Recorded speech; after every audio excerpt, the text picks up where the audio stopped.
Masih bersama Dialog Pemilu kali ini, pemirsa, dan saya ingin langsung tanya ke Bapak Puspanegara. Masih seputar pendidikan politik dan juga tugas parpol untuk menumbuhkan politik yang memiliki tanggung jawab sosial. Apakah selama ini itu mulai tumbuh di Bali khususnya atau justru menurun? Saya kira begini, memang tanggung jawab pendidikan kader itu ada di partai. Dan partai wajib memiliki program-program yang bersifat career opportunity, itulah pendidikan karir seorang kader di partai politik. Yang saya cermati di partai kami itu memang ada penjenjangan kader sedemikian rupa dan ada pendidikan kader. Hanya saja memang ini kan tergantung materi silabus materinya, kemudian siapa pembawa materinya, termasuk bagaimana agregasi kekuatan pendidikan kader dalam politik. Setelah mereka melihat ujung-ujungnya kampanye itu seperti sekarang ini gitu, sehingga pendidikan kader itu menjadi tidak penting lagi rupanya, sehingga karena apalagi kalau mereka mengikuti pendidikan kader kemudian pada akhirnya sistem pragmatisme dan transaksional itu yang jalan, ini yang menjadi berbahaya. Nah, oleh karena itu tentu menjadi tanggung jawab partai. Memang undang-undang mengamanatkan partai wajib melakukan pendidikan kadernya karena partai sebagai pilar demokrasi, dan di situ partai memegang amanah yang luar biasa buat negeri ini. Kalau kader partai itu tidak kuat secara basic knowledge, kemudian kemampuan untuk memperkuat bangsa ini dari personal dari partai, saya kira ini akan menjadi masalah besar buat negara kita. Nah, oleh karena itu tentu adjustment yang kuat sekarang buat partai-partai ini mungkin disebabkan salah satunya karena banyaknya partai di negara kita. Mungkin salah satunya menurut saya loh secara individual. Bagi saya memang partailah yang memegang kendali sesungguhnya dalam perpolitikan di negara kita, dan dia akan menjadi penentu kuat dan tidaknya atau kuat atau lemahnya bangsa ini.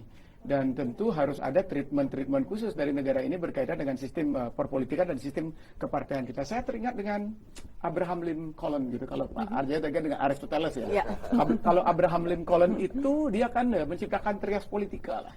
Kan trias politika itu adalah pemisahan kekuasaan kalau di negara barat. Kalau di negara kita pembagian kekuasaan. Itu beda-beda tipis antara pembagian dan pemisahan antara eksekutif, legislatif, dan yudikatif gitu. Tapi di negara kita tampaknya faktor yudikatif itu benar-benar terpisahkan gitu.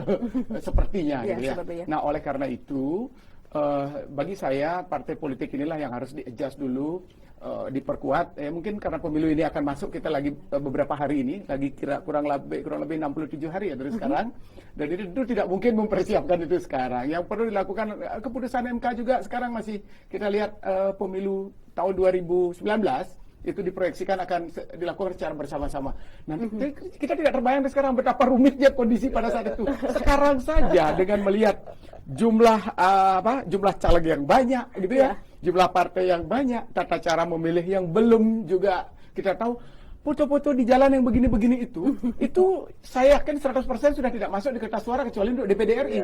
Kalau DPD RI ada fotonya, tapi yang DPRD pusat, DPRD tingkat 1, DPRD itu tidak ada fotonya. Dan ini seberapapun ganteng calon DPRD dari pusat hingga ke daerah, itu tidak akan ada gunanya di baliho dan di banner gitu.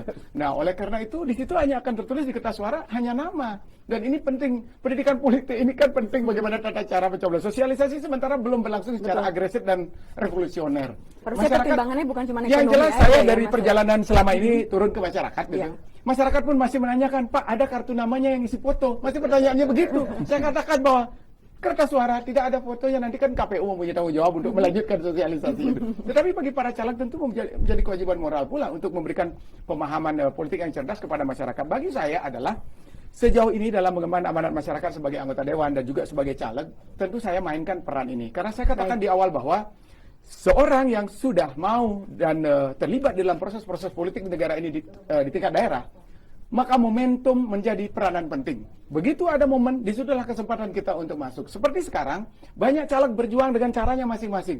Jadi tentu kita memiliki apa yang dikatakan oleh Pak Sukoharjawa tadi. Misalnya daerah kita daerah pertanian, datangkan dong penyuluh pertanian seperti itu misalnya. Tapi kalau saya petakan nih. Kabupaten Badung dengan luas wilayah 418 km persegi dengan jumlah penduduk 483.000 jiwa, tentu karakteristiknya saya harus kuasai dulu. Apa fakta dan data yang ada di Kabupaten Badung yang menjadi daerah pemilihan saya?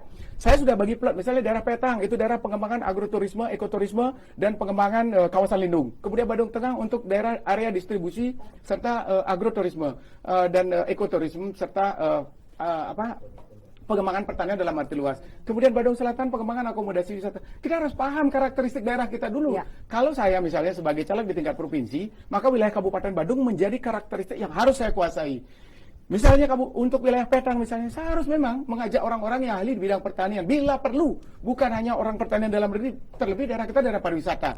Saya mungkin menemukan orang-orang yang ahli di konsultan pertanian misalnya, pertanian asparagus misalnya, pertanian paprika, itu perlu kita kembangkan di daerah kita dalam upaya untuk memperkuat efektivitas dan produktivitas pertanian kita.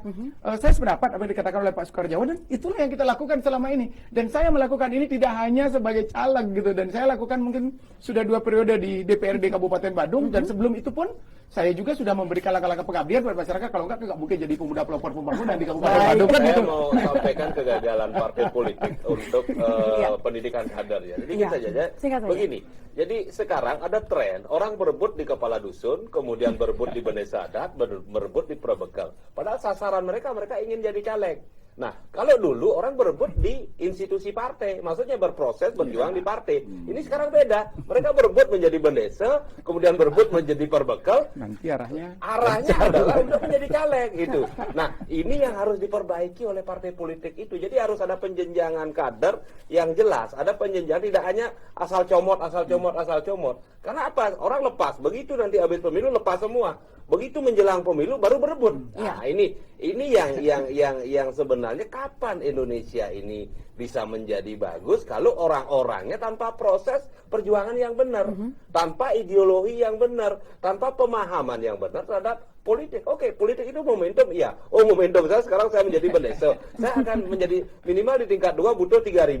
Warga saya 4.000 minimal. Makanya seperti tadi saya sampaikan, ini yang proses pemaksaan terjadi, bukan proses pengaruh yang terjadi, tapi proses pemaksaan. Karena apa? Karena akan diajak ke pura, kemudian habis di pura disumpah, setelah disumpah, oh harus begini. Nah, jadi mereka sudah pegang itu cukup. Jadi tidak ada pemahaman, kemudian pendidikan politik yang jelas untuk kepentingan bangsa dan negara yang lebih luas. Oke, menarik sekali, dan merangkum apa yang tadi ditanyakan oleh para pemirsa juga yang telah menelepon melalui interaktif.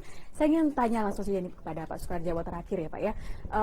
Tadi kita membahas berbagai macam strategi kampanye, mulai dari pemasangan alat peraga, belusukan dan sebagainya. Untuk menyongsong kurang dari 100 hari ini, sebenarnya apa sih yang paling efektif yang harus dilakukan para caleg dan juga parpol itu sendiri?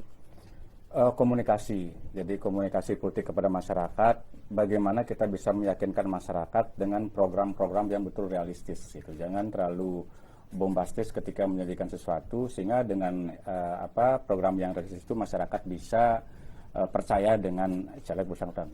2 bulan ini harus itulah yang diinikan itu.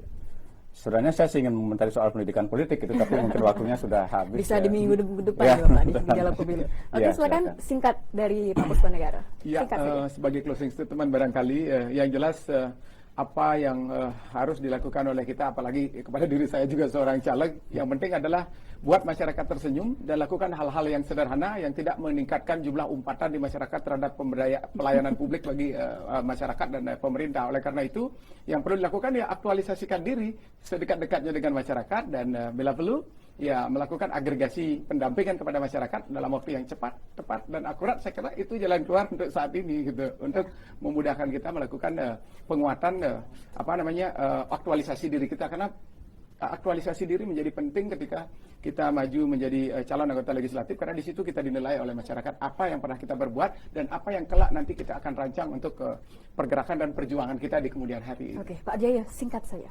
Kalau saya hanya dua hal. Yang pertama adalah berani, jujur, sederhana. Kemudian jangan dibalik, otak, otot, ongkos, jangan ongkos, kemudian baru otot, kemudian baru otak. Itu. Nah, yang jelas ada Bali daerah pariwisata, keamanan nomor 1. Mari kita jaga keamanan tentunya dengan harmonisasi. Kita harus harmonis. Jadi semua partai, semua kandidat harmonis. Boleh masing-masing silahkan dengan dialogis, tapi kita harus harmonis, tidak gontok-gontokan. Jadi kita akan menjadi aman dalam posisi kehidupan masyarakat terjaga baik sebelum pada pemilihan, setelah pemilihan itu yang terpenting. Oke, terima kasih sekali kepada tamu yang telah hadir di Dialog Pemilu, Pak Sukarjawa, Pak Arjaya, dan juga Pak Puspanegara. Dan pemirsa, demikianlah Dialog Pemilu kali ini. Sekali lagi, acara ini bukanlah sebentuk kampanye atau promosi para caleg, melainkan tentunya adalah satu upaya untuk memberikan pendidikan politik sebagaimana yang tadi telah kita bahas bersama selama kurang lebih 1 jam kebelakang. Dan pada intinya, proses politik semestinya bukan hanya sebatas untuk mencari kekuasaan, tetapi juga bertujuan untuk mendewasakan masyarakat agar rakyat tidak lagi dianggap sebagai objek semata, tetapi juga subjek yang bukan hanya menentukan 5 tahun ke depan dengan 5 menit di dalam bilik suara, tetapi juga berhak menuntut janji-janji kampanye yang telah diberikan oleh seluruh caleg dan juga partai politik. Demikian Dialog Pemilu. Untuk dapat mengetahui topik-topik di minggu mendatang, silakan follow kami di Twitter @dialogpemilu. Demikian pemirsa, sampai jumpa minggu depan. Om Santi Santi Santi Om.